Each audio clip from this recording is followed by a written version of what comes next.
Hi friends, Thursday ஒரு menu vlog தான் பார்க்க போகிறோம். எங்கள் நிதிஷ்க்கு மெதுவடைனா ரொம்ப பிடிக்கும். ஸோ மெதுவடை பண்ணி கொடுத்தேன். எல்லாருமே சாப்பிட்டோம். நிதிஷ்னா எங்கள் மாமாவோட பையன்தான். அதுக்கப்புறம் ஈவினிங் வந்து ஒரு 5:00 போல் வீட்டில் இருக்க போர் அடிக்கும்ல, உள்ளவே இருந்தா, அதனால் எல்லோரும் கிளம்பிட்டோம். பார்க் போனோம். ஒரு 1 கிலோமீட்டர் இருக்குது அந்த பார்க்கு நடந்து போகிறதுக்கு. நானும் கிட்டவும் நினச்சேன், பார்த்தா இல்லவே இல்லை, ரொம்ப லாங்காக இருக்குது.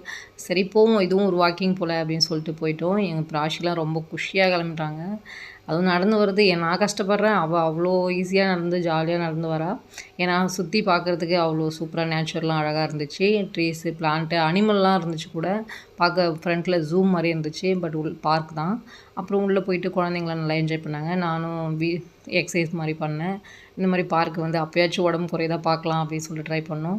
நம்மளாம் ஊரில் எக்ஸசைஸ் பண்ணுறது, கூச்சப்படுறது, நடக்கிறதுக்கு, வாக்கிங் இதெல்லாம் ரொம்ப ஷையாக ஃபீல் பண்ணுறோம். பட் இங்கெல்லாம் அப்படி இல்லை. இதுக்குன்னு டைம் இருக்குது, ஃபாலோ பண்ணுறாங்க. நல்லாயிருக்கு பார்க்கறதுக்கு. அதை பார்த்தோன்னே மோட்டிவேஷனாக இருக்குது. அதை பார்த்தோன்னே நம்மளும் எக்ஸசைஸ்லாம் டெய்லி பண்ணோம் அப்படின்னு சொல்லிட்டு. அப்புறம் பார்க்லேருந்து வரக்குள்ளே கீழவே, வீட்டு கீழவே தான் ஸ்ப்ரிங் பொட்டேட்டோ ஷாப் இருக்குது. ஸோ வாங்கி கொடுத்து குழந்தைங்கள மேலே கூப்பிட்டு வந்தோம். அந்த குழந்தை க்யூட்டாக இருந்துச்சு. பட் நான் பேசுகிறது லாங்குவேஜ் புரியல. அடுத்த விழாவில் பார்க்கலாம். பாய் ஃப்ரெண்ட்.